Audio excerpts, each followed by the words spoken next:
I'm going to kick us off with one of the companies I am an alumni of, HubSpot. So every year HubSpot does this big inbound conference, they call it, and usually they use that as a moment to announce a ton of new product releases. And this year was no different. They announced quite a bit of stuff, and to no surprise, they announced a lot of AI-driven stuff.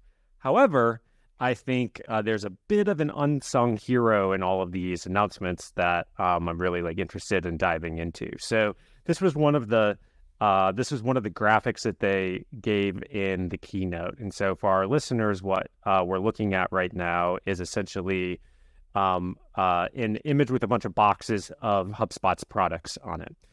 At the bottom is the CRM that kind of forms the foundation of it. And sitting on top of the CRM are all of their other different products. They call them hubs. So there's the Marketing Hub, which is their marketing automation product. There's the Sales Hub, which is their sales acceleration product. Service Hub, CMS Hub, Operations Hub, Commerce Hub, right? A lot of different hubs. So there's three ways that you talk about expanding product market fit expansion. There's taking your current offering and moving it to an adjacent market. So same product, adjacent market. There's also holding your market constant and expanding it to new products. And then there's new product, new market, which is diversification, which we talk about is usually a bad idea for a whole host of reasons. And we can talk about that. HubSpot specifically has really played this current market new products with a couple slight tweaks, which I'll talk about. And they've repeated that over and over based, as you can see here from the graphic, where we started with the Marketing Hub and we leveraged that marketing audience into the sales space. Now that might seem like diversification, new product, new product, new market. But the thing that we held constant at the time was we're focused on the mid-market, this very specific set of businesses.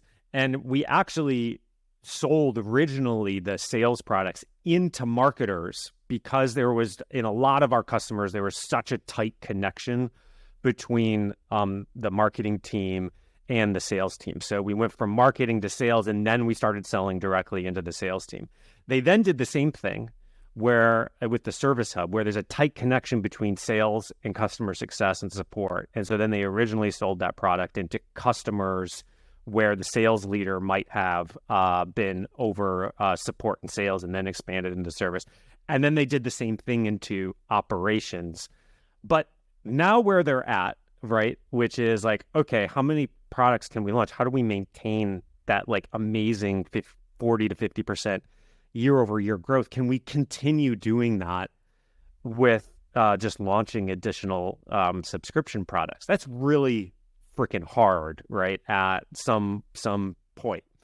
And this is where I think the unsung hero, which they barely talked about at Inbound because of the AI noise, is in Commerce Hub. So what Commerce Hub is that they launched is essentially they're building invoices, payments and subscriptions product. If you've ever worked on a payments product, which I know Fareed has, it is a pain in the ass. It is a huge pain in the ass. There's a lot of different things around it. Has all the typical features that you could imagine. You can send invoices. It's processing payment. It's tightly connected with their other products. The CRM, really advanced reporting. So this is them moving from that operations persona, sales persona, into the finance persona. But the key difference is it's not a subscription product. They actually charge on a percentage of transactions. And the reason I think this is so interesting is this starts to look and have a lot of Shopify vibes to me, where I was looking up basically what Shopify's revenue, this is old data, but Shopify basically makes only about 22% of their revenue from subscription. And a huge other chunk of that comes from what they call their merchant solutions. And now there's a few things packaged in there, but a huge part of it is the transaction fees that they take on payments. The reason I think this is so interesting for HubSpot is, okay, now that they have this huge customer base, hundreds of thousands of B2B companies, right? Can we unconstrain a little bit of our revenue with a different pricing model and start taking a percentage of all of their billings with this product and this commerce hub to continue to accelerate that revenue? And so it's going to be a very hard product to sell into this customer base. But I think if we look at other parallels like Shopify, it's possible that this could even outweigh the subscription revenue at some point, which I find incredibly fascinating, just as another product market fit expansion lever for them into the future. So anyways, they barely talked about this, but I felt like it was its unsung hero from the whole set of things. And so anyways, Fareed, I'm interested in your take first. Well, one, I love, Brian, that like the narrative was, right at the top, it says AI-powered smart CRM, and you're like, no. The thing I want to talk about is the box on the far right, which is about commerce, which I think is great. I think what's interesting about this is if you pulled up if you replace the word hub with cloud, this looks very similar to the Salesforce strategy that Salesforce has executed over the past 20 to 30 years, right? This is, I think, a really good example of we have a very similar set of products for a different market, SMB, that is underserved by this other player.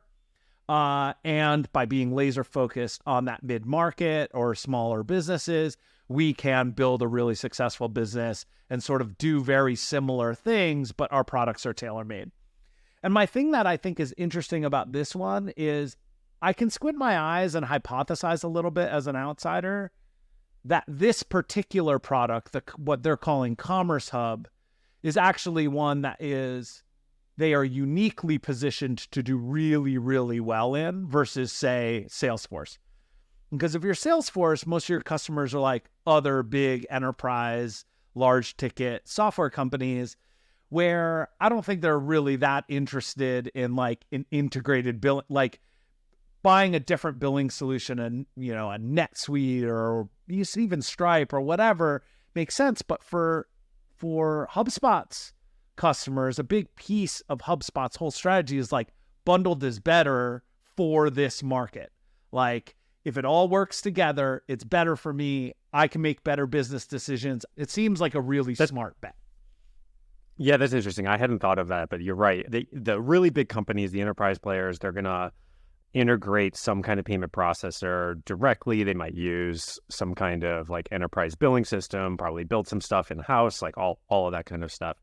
But the small and medium, the people that HubSpot serve, which are a lot of B2B service companies, they're just I just need this easy. I don't want to deal with this.